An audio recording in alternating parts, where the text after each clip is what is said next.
जय Hind to all बच्चों। हम क्लास 4 का आज विषय पढ़ रहे हैं हिंदी व्याकरण, जिसका टॉपिक है हिंदी वाक्यों में कर्ता, मुख्य क्रिया एवं कर्म को पहचानना। ये व्याकरण का क्वेश्चन है। इसमें हमें समझना है कि मुख्य क्रिया क्या होती है, कर्ता क्या होता है और कर्म क्या होता है, ये तीनों चीजें क्या होती है। तो पहले हम देख लें कि इसे इंग्लिश में क्या कहते हैं, ये चीज भी हमें पता होना चाहिए। तो कर्ता को कहते हैं सब्जेक्ट। जब हम टेंस पढ़ते हैं तो ये चीजें हमें पता होना चाहिए ना। तो सब्जेक्ट कर्ता को कहते हैं ना, और मुख्य क्रिया मतलब मेन वर्ब, कर्म मतलब ऑब्जेक्ट। जो एक पूरा वाक्य होता है वो इन तीनों चीजों से मिलकर बनता है और पूरा होता है। तो देखते हैं हम पहले कि क्रिया क्या होती है ना। वाक्य में सबसे मेन चीज होती है मुख्य क्रिया। तो ये क्या होती है ये समझते हैं। देखिए, जिस शब्द से किसी काम के होने या करने का पता चलता है उसे क्या कहते हैं, क्रिया। क्रिया मतलब कुछ भी काम जो हम करते हैं, है ना, हमारे द्वारा जो भी काम किया जाता है वो क्या कहलाएगी, क्रिया। जैसे खेलना, कूदना, उठना, बैठना, चलना, खाना, पीना, रोना, सोना, ये सब क्या है, ये हमारे द्वारा काम किए जाते हैं। तो ये सब क्या कहलाती है, क्रिया। मतलब कुछ भी हमारे द्वारा जो काम किया जा रहा है वो सब क्रिया कहलाती है ना। यहाँ उदाहरण में सब लिखे हुए हैं, खेलना, कूदना, खाना, सोना, दौड़ना, चलना, नाचना, लिखना, पढ़ना, आना जाना, तैरना, ये सब हमारे द्वारा काम किए जाते हैं, ये क्रिया कहलाती है। ठीक है, ये हो गई क्रिया। अब वाक्य में एक चीज और आती है, कर्ता। अब कर्ता क्या होता है, कर्ता मतलब सब्जेक्ट। जो हमारा वाक्य होता है जिसमें हम हमारी बात को पूरी तरह से बोलते हैं, प्रश्न या उत्तर के माध्यम से एक दूसरे से बात करते हैं, तो वो जिसमें हमारी बात पूरी कंप्लीट होती है वो कहलाता है वाक्य। तो आइए हम उसमें वाक्य में देखते हैं कर्ता पद को। कर्ता क्या होता है, संज्ञा या सर्वनाम के जिस रूप से क्रिया के होने का पता चलता है या क्रिया के करने का पता चलता है उसे कर्ता कहते हैं। अब क्रिया तो हमने समझ ली कि क्या होती है ना, जो भी हम काम करते हैं वो क्रिया। अब ये क्रिया कौन करता है, जब हम वाक्य बोलते हैं तो कहते हैं ना कि अमन खाना खाओ, तो खाना खाओ तो कौन खा रहा है यहाँ पे, अमन। मतलब किसके द्वारा खाना खाया जा रहा है, अमन के द्वारा। तो अमन क्या हो गया, वो काम करने वाला। तो काम करने वाला क्या कहलाएगा, कर्ता, है ना। जो काम करता है वो क्या कहलाएगा, कर्ता। तो अब इसके कुछ उदाहरण है, इसके जो बुक में दे रखे हैं सेंटेंस, वही मैं आपको यहाँ पर समझा रही हूँ। तो यहाँ पे पहला वाक्य है हमारा, भोला झूठ बोलता है।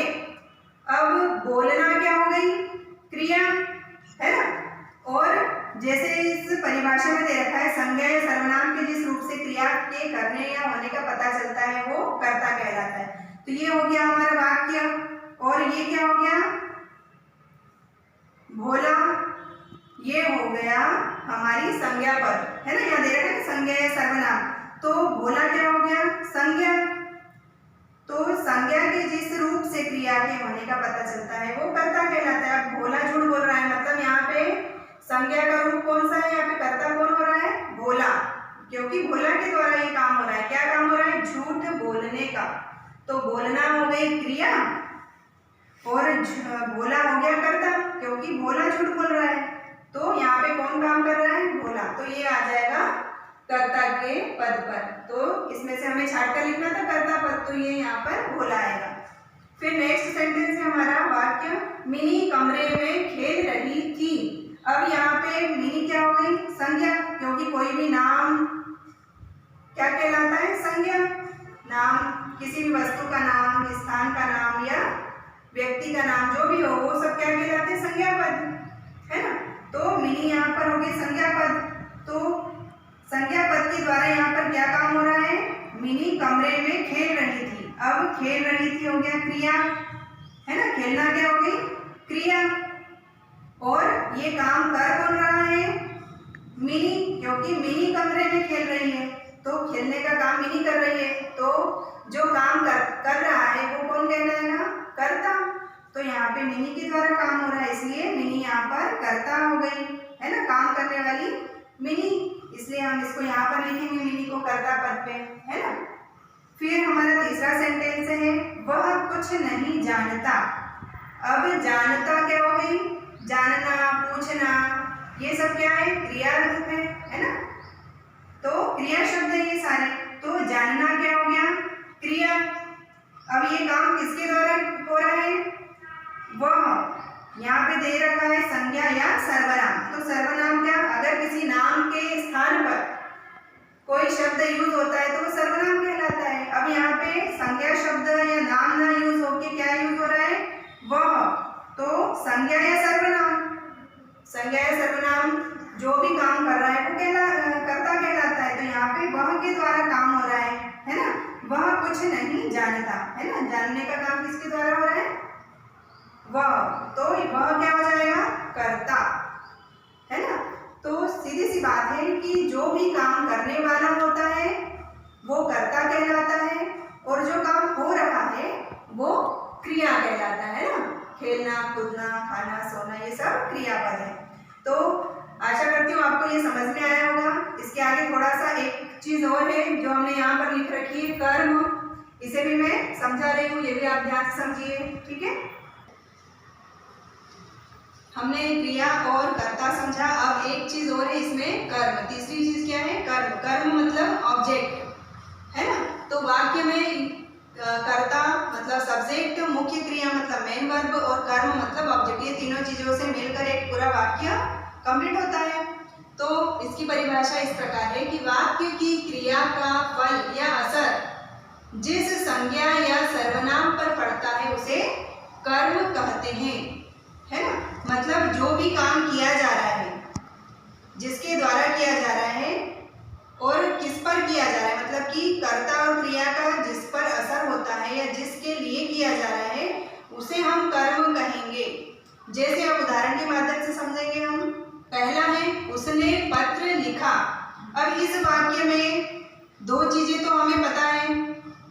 पहला है क्या हुई, संज्ञा या सर्वनाम पद जिससे कि कोई काम हो रहा है उसका पता चलता है, तो वो कर्ता कहलाता है। तो ये तो हमारा कर्ता पद हो गया। और लिखा, लिखा मतलब कोई काम हो रहा है तो ये क्रिया कहलाएगी। जो काम हो रहा है वो क्या कहलाएगी, क्रिया। अब उसने लिखा, अब यहाँ पे हमें देखना है कि क्या लिखा। सिर्फ अगर वाक्य में ये दो चीज दे रखी हो कि उसने लिखा तो ये वाक्य कंप्लीट नहीं होगा। अब यहाँ दे रखा है उसने पत्र लिखा, तो कर्ता का क्रिया से संबंध किस पे आ रहा है, पत्र पर। तो पत्र क्या हो गया यहाँ पर, जो इसके द्वारा जो काम हो रहा है उन दोनों का असर किस पे पड़ रहा है, पत्र पर। उसने पत्र लिखा, तो जो काम हो रहा है, जिस पर काम हो रहा है वो चीज कर्म कहलाएगी। तो उसने पत्र लिखा, तो ये हो जाएगा हमारा कर्म, है ना, क्योंकि पत्र लिखने का काम हो रहा है। तो यहाँ पर ये हो जाएगा कर्म पद। फिर दूसरा है, मैंने पुस्तक पढ़ी। अब यहाँ पर मैंने क्या हो गया, ये हो गया सर्वनाम पद, है ना। ये भी सर्वनाम, ये भी सर्वनाम, क्योंकि नाम की जगह जो शब्द यूज होते हैं वो सर्वनाम कहलाते हैं। तो हमारी परिभाषा में दे रखा है कि जिस संज्ञा या सर्वनाम पर वाक्य की क्रिया का फल या असर जिस संज्ञा या सर्वनाम पर पड़ता है उसे कर्म कहते हैं, है ना। तो यहाँ पर दूसरे वाक्य में दे रखा है कि मैंने पुस्तक पढ़ी। तो मैंने तो हो गया सर्वनाम और पढ़ी ये क्या हो गई, क्रिया। तो इसका और इसका, इन दोनों का असर किस पे पड़ रहा है, पुस्तक पर, क्योंकि पढ़ी किसे जा रही है, पुस्तक को। यहाँ पर क्योंकि वाक्य में दे रखा है तो ये कहलाएगा कर्म, क्योंकि किसे पढ़ा जा रहा है, पुस्तक को, है ना। जब क्वेश्चन करेंगे मैंने पढ़ी, तो अगर ये वाक्य नहीं होगा तो हमें पता कैसे होगा कि क्या हो रहा है ना। तो यहाँ पर जब मैंने और पढ़ी दो शब्द दे रखे हैं, ये हो गया हमारा कर्ता पद और ये हो गया क्रियापद, और इन दोनों का असर जिस शब्द पर पड़ रहा है वो हो गया कर्म, ऑब्जेक्ट, है ना। तो पुस्तक हमारा हो जाएगा कर्म पद। तो ये हमने लिखा है इधर, है ना। अब तीसरे वाक्य में है, राम ने रावण को मारा। अब इस वाक्य में आप सोचोगे कि इसमें तो दो संज्ञा है, क्योंकि ये भी नाम है और ये भी नाम है, तो यहाँ पे दो संज्ञा है। तो आगे वाला जो होता है वो हो गया कर्ता पद और मारा हो गया क्या, क्योंकि राम ने रावण को मारा। तो मारने का काम कौन कर रहे हैं, है ना, जो काम करता है वो कर्ता कहलाता है। यहाँ पे कौन कर रहा है, राम ने रावण को मारा, मतलब कि रावण को मारने का काम कौन कर रहे हैं यहाँ पे, राम। तो जो काम कर रहे हैं वो हो गया कर्ता पद, और जो काम हो रहा है ना, जो राम के द्वारा जो काम किया गया है वो हो गई क्रिया। तो मारा क्या हो गया, क्रिया। और इन दोनों का असर, कर्ता और क्रिया का असर जिस शब्द पर पड़ रहा है वो हो गया हमारा कर्म। तो राम के द्वारा कौन सा कर्म हो रहा है, रावण को मारने का, तो ये हो गया हमारा कर्म, है ना। यहाँ पे रावण शब्द को कर्म माना जाएगा, है ना, क्योंकि रावण को मार रहे हैं, राम ने रावण को मारा। ठीक है, ये हमने कर्म शब्द को इधर लिखा है ना, ये यहाँ पे। अब अगला वाक्य हमारा, मीरा ने चाय बनाई। अब यहाँ पर भी दो संज्ञा पद है, एक तो हो गई मीरा और दूसरी हो गई चाय, है ना। यहाँ पे भी दो संज्ञा पद है, तो इन्हें भी इसी तरीके से समझे हम। मीरा ने चाय बनाई। अब यहाँ पे चाय बनाने का काम कौन कर रहा है, मीरा। तो जो काम कर रहा है, जिसके द्वारा काम करने या होने का पता चल रहा है, वो हमारा क्या कहलाएगा, कर्ता पद या कर्ता शब्द, है ना। तो मीरा हो गई कर्ता, क्योंकि चाय कौन बना रहा है, मीरा। तो मीरा हो गई कर्ता, और चाय बनाने का काम मतलब बनाई क्या हो गई, क्रिया, है ना, क्योंकि काम क्या हो रहा है, चाय बनाने का। तो बनाई मतलब ये हो गई क्रिया शब्द। अब इन दोनों का असर किस शब्द पर पड़ रहा है, चाय पर, क्योंकि मीरा ने चाय बनाई। अब सिर्फ मीरा ने बनाई बोलेंगे तो यहाँ पे कोई भी काम होने का ठीक से पता नहीं चलेगा, लेकिन यहाँ पे शब्द दे रखा है क्या, चाय। हाँ, इससे हमें पूरी तरह से पता चल रहा है कि क्या काम हुआ है ना, क्या कर्म हुआ है, किसके द्वारा हुआ है और किसने किया है। तो मीरा ने चाय बनाई।